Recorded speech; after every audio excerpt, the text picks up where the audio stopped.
generally there is a lack of education around relationships. There is a lack of education around emotional intelligence. Institutions, educational models don't teach young people how to relate to each other, how to reach intimacy, not only physically but also emotionally. And so this is creating a sort of general confusions in which these young consumers feel confused and therefore afraid of engaging emotionally.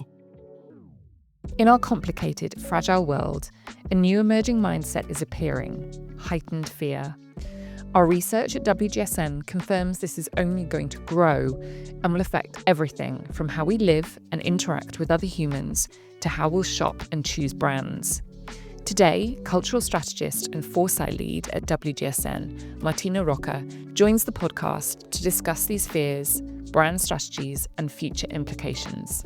I'm Carla Buzasi, CEO of WGSN, the world's leading trend forecasting company.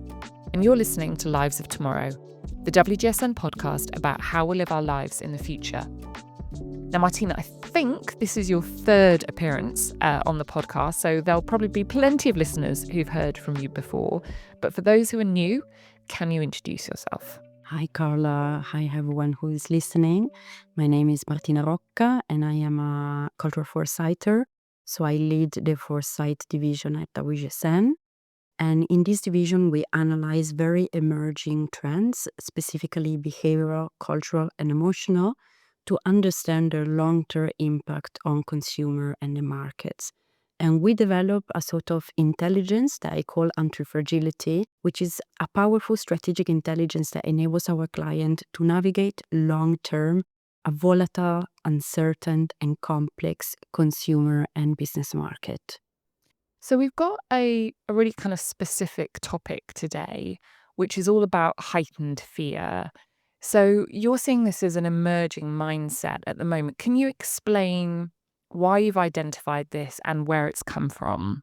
Of course. So emerging mindset is a type of analysis, is a type of report that we publish regularly on the platform. And is a type of report where we study basically emerging consumer emotions, emerging values, behaviors at global level or regional level. And we analyze and investigate how these emerging attitudes will impact the long-term identity, the vision of the world that consumers have, and also their decision-making and their behaviors. And to contextualize a bit why we look at emerging emotions especially, there is a very powerful Gallup Analytics report that says that about 70% of consumer decision-making is driven by emotional factors, while only 30% is driven by rational considerations. In this report specifically, we investigate 3 emerging consumer fears, and we understand how this will shape the future self of consumers and therefore their consumption habits and their relationship with brands, with what they buy, with what they consume. And in this report, these fears are, first of all, the fear of climate oblivion. And this fear manifests as eco-anxiety and eco-apathy. There's a bit of nostalgia to when the climate was better, is fear of climate disasters, is fear of losing natural environment, but also fear of losing your home, of losing your family. A second fear that we analyze is the fear of loss of human agency. In an increasingly automated world, humans are feeling a bit redundant. Artificial intelligence is tireless, is intelligent, is more powerful, is developing very fast. And especially in the workplace, we see a lot of consumers kind of developing this fear of becoming redundant. And this is manifesting especially in the Western world as a rejection, as a criticism towards AI technology. And the third fear we analyze is a little bit more complex, is a fear of emotional and relational engagement, which is something that we see emerging a lot in young consumers. Is a very complex emotion that is driving a sort of decrease of romantic interactions, particularly among Gen Z, and also the sexless trends, where young consumers don't feel engaged much in sexual activity or romantic relationship. Okay, there is a lot there that you've just thrown at us. So let's kind of break some of it down. So let's start with the eco-anxiety. Yeah, of course. Like, this fear is very complex and can manifest in different ways. So, first of all, is essential and critical to understand that consumers are losing trust towards institutions, which include also brands, because the combination, the compound of all these fears is making consumers suspicious, a bit fearful and suspicious. So their trust is decreasing. There is a very interesting stat from the Adrenaline Trust Barometer from 2025. This is a macro report that analyzes the levels of trust among global society.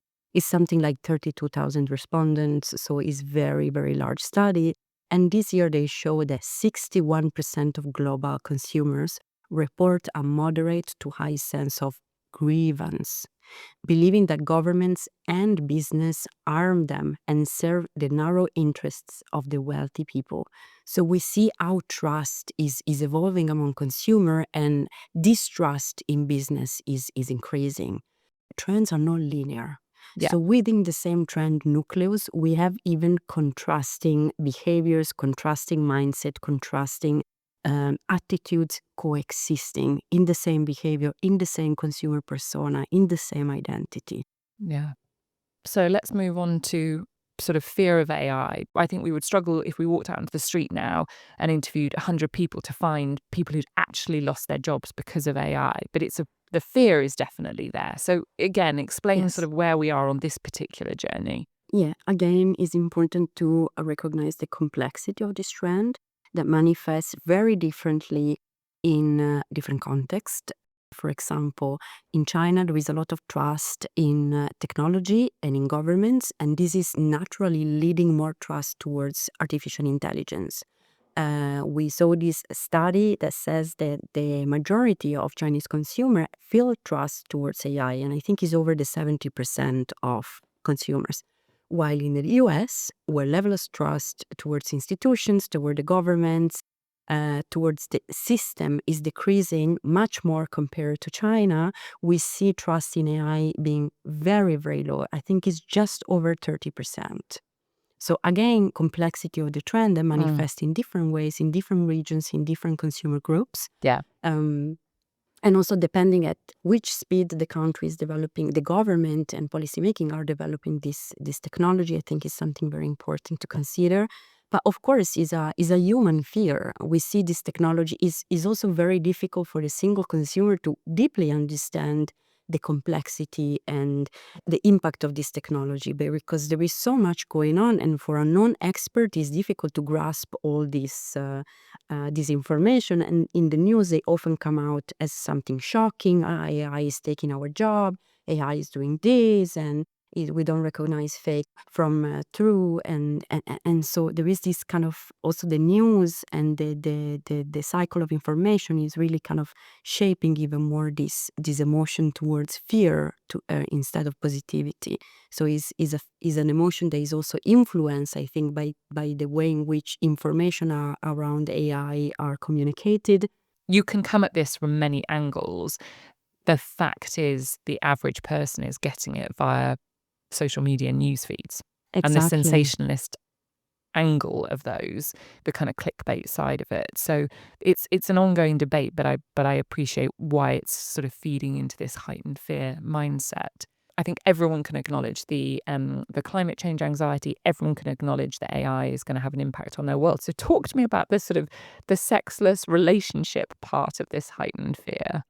I think is an emotion that is kind of emerging from like a shift towards key value that shaped our society in the last probably 100 years, which was family. So new generation, especially Gen Z, has a completely different approach and more fluid approach towards family, which means also relationship. So we see couple having less kids. We see gender norms kind of shifting towards more fluidity. And so this kind of sort of gender and relational and value evolution is also shifting the way consumers and individuals interact emotionally with each other. there is also a change in the way we kind of perceive, make sense, and approach sexuality, because of course we've seen like the rise of like pornographic platforms, and this has changed also the meaning we give to sex, and also the way we approach it, and this has accelerated and almost kind of from one side it has demystified and kind of removed like moral repression around sexuality. From another side, this kind of universe has been also commodified, and this also has had an impact on young individuals. And also generally there is a lack of education around relationships. There is a lack of like education around emotional intelligence. We don't, institutions, educational models don't teach young people how to relate to each other, how to reach intimacy, not only physically but also emotionally. And so this is creating a sort of general confusions in which these young consumers feel confused and therefore afraid of engaging emotionally. Okay, let's pause for a second and we'll come back into this. And we've just got some quick fire questions, different ones that you've been asked on your previous appearances on this podcast. So, blue zones are regions where people live significantly longer than average, often surpassing the 100-year mark.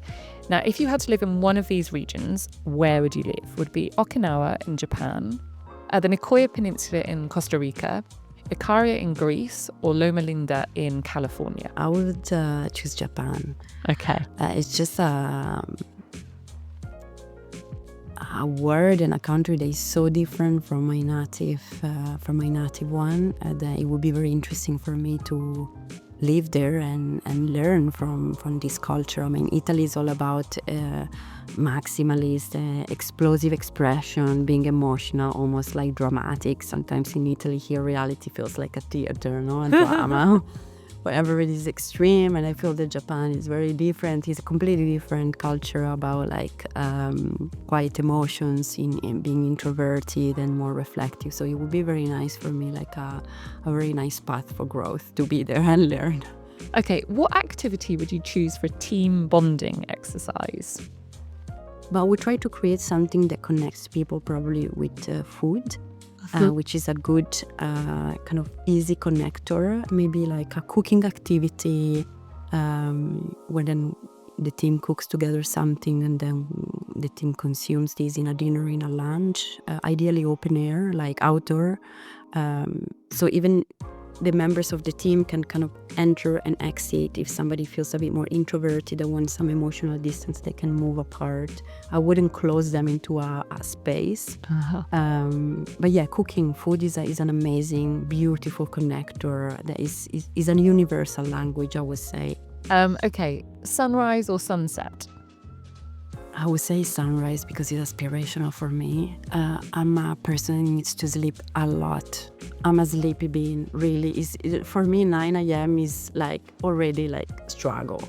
So really, and it's something I've been fighting all my life against. And I would love to be this like early bird that wakes up at 5 and do these amazing activities in the quietness of the morning, and I'm not. So I would say sunrise because it's aspirational for me. Okay. The smell that makes you feel you are home or close to home? I would say Santal 33, which is a perfume by Le Labo, and is actually the perfume of my husband. His perfume is actually one of the first sensorial elements that I experienced when I met him the first time, like 6 years ago. So I would say this. Oh, yeah. I'm expecting a less romantic answer to this one. What's the mobile app you spend most of your time on? I would say first Instagram, even if I don't have the app. So I go on the www.instagram.com. I'm a bit paranoid with like data collection and things like this. So, but I use it. Many of our colleagues use it for research purposes. I actually use it for pure leisure and escapism, for like visual richness, like seeing outfits and beautiful houses. Okay, right. We're going to get back to the topic in hand and look forward. So, In your forecast, you write, now is the time to transcend beyond transactional relationships and become true partners with your customers to help them navigate the uncertainties of our age. So let's get practical with that as well. So what do you mean by that? So let's organize it into the three different fears. So we have three fears. Let's see how to address these strategically. Let's focus first on fear of climate oblivion, so eco-anxiety, eco-apathy. Try to soothe this emotion by empowering consumers to take part in collective action, and also use your platform, your brand platform, to kind of drive large-scale behavioral change for creating a greater impact. As we mentioned before, we see a lot of brands stepping away from sustainability or climate targeted efforts, and I think it's a very short term decision, I would say, from my perspective, based on my own research. So I would say, in contrast to these trends that I believe is kind of incrementing the anxiety, actually do the opposite. Move beyond like aspirational messaging to action, to structural change in your company. Redesign business model, rethink supply chains, rethink pricing strategy to make sustainability accessible to all. We saw there is like a intentional gap between intention and action because sustainable products are not affordable. So develop micro sustainable lines that are affordable, even just one product there where consumers can choose. Because I can see the answer to that's going to be, but it's very difficult.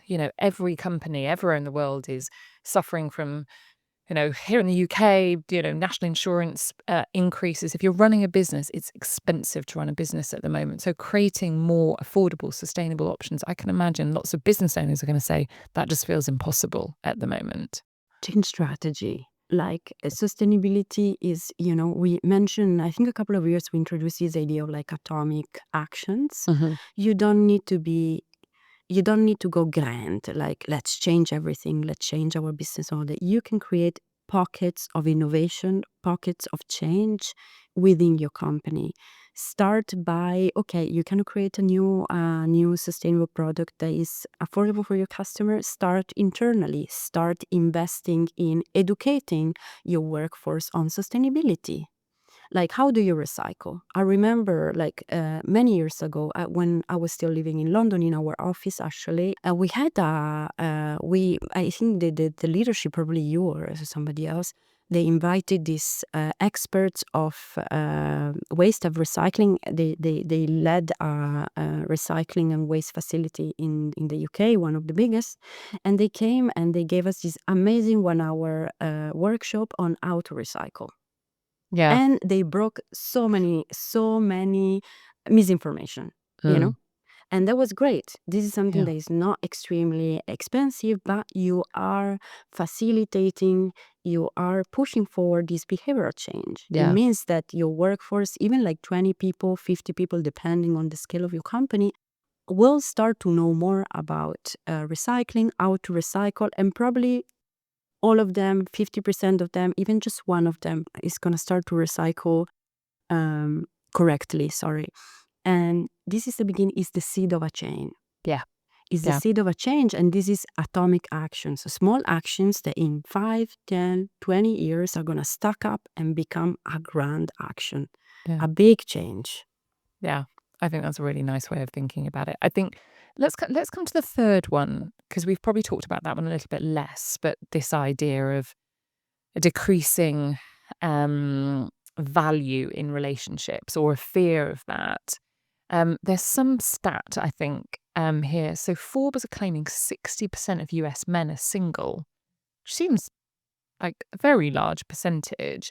So how do you, even in your forecast, you're talking about brands needing to educate consumers about emotions and relationships, and that seems like fraught with potential pitfalls. So how are you advising brands to do that authentically, as you keep on using that word?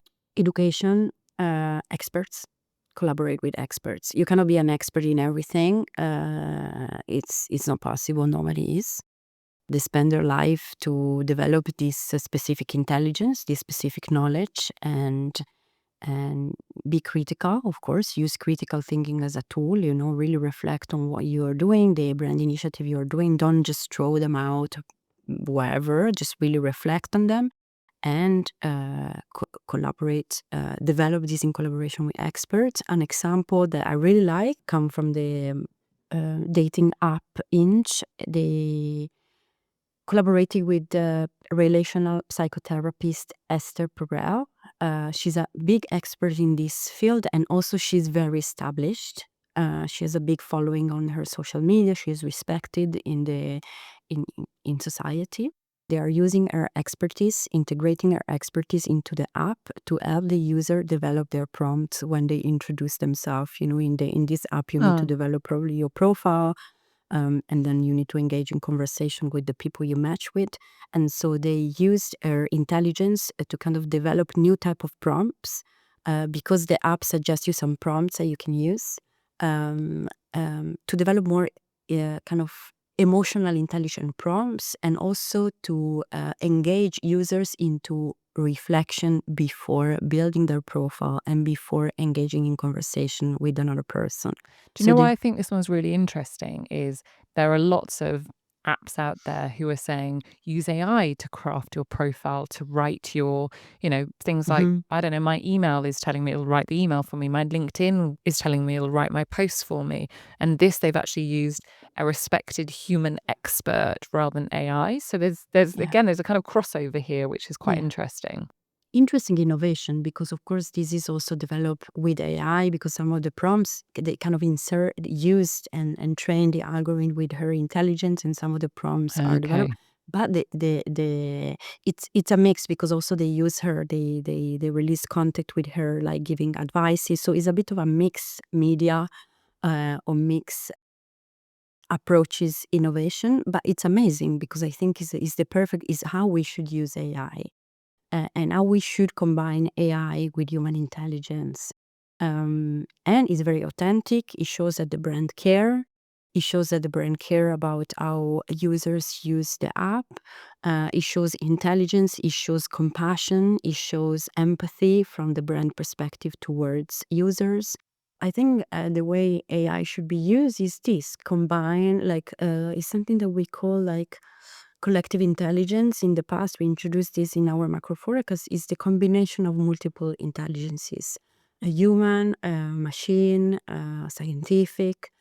And this is a beautiful example of this, like combining the expertise of a person, of a human in relation and psychology, etc., with artificial intelligence. And it really shows, I think this brand initiative shows an effort from the brand, which is authentic.